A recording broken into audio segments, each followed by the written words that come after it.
Today, humanity is just one misunderstanding, one miscalculation away from nuclear annihilation.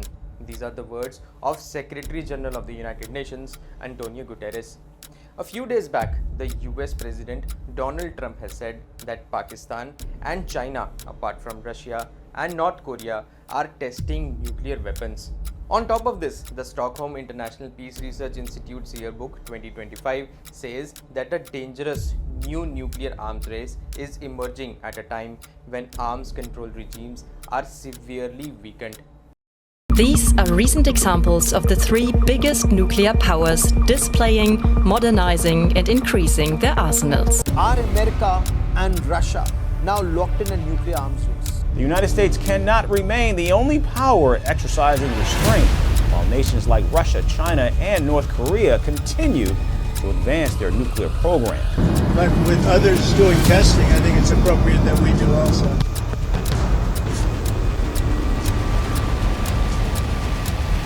They have changed the dynamics of geopolitics. They've made our world safer and more dangerous at the same time. For the countries that have nuclear weapons, how many is too many?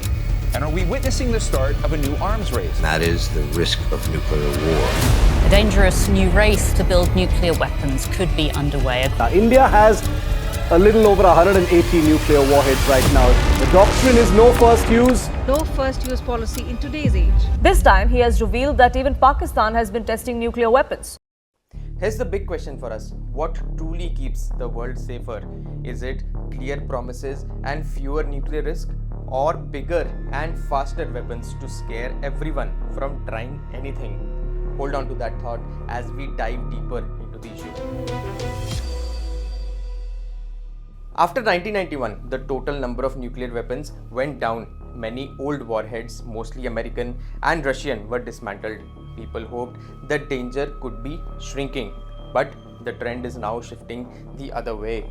According to SIPRI yearbook, as of January 2025, world's nukes has over 12,000 total warheads, 9,600 are in military stockpiles, kept ready to use, and about 3,900 are actually deployed on missiles and aircrafts.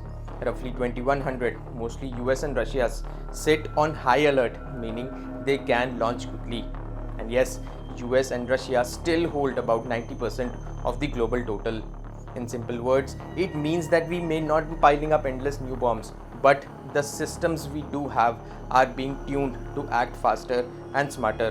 This is problematic because countries are modernizing what they have, adding new systems and talking tougher.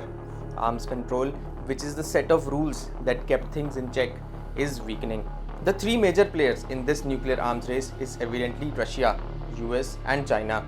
Let's have a look at them one by one. Firstly, Russia. It is adding a strange new piece to the puzzle, an underwater nuclear torpedo. It's nuclear powered, very large and designed to carry a massive warhead. Russia is also working to put more warheads on existing missiles and may reactivate old silos, which can grow numbers without building everything from scratch. Then comes the US. The US is doing a full upgrade, new Columbia-class submarines, the B-21 stealth bomber, and a new land-based ICBM program. Supporters say this gives realistic options to deter limited nuclear use. Critics fear it makes crossing the nuclear line feel very easy. Either way, the US wants credible responses at every level of crisis. Finally, China. China happens to be the fastest grower. Estimates say that China has added 600 plus warheads since 2023.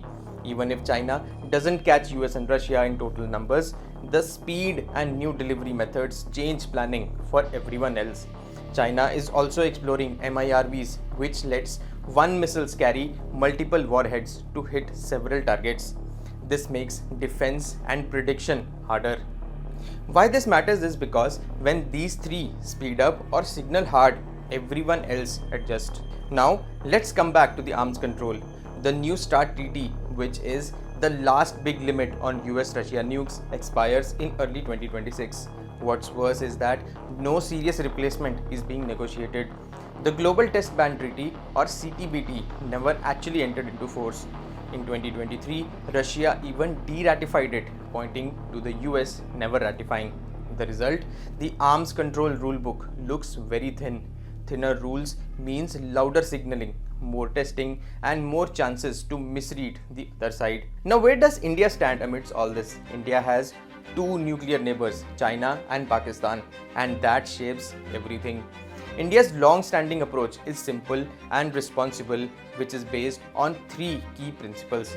First, minimum credible deterrence. That translates to having enough to stop any attack, not more. Second, no first use policy and a testing moratorium since 1998.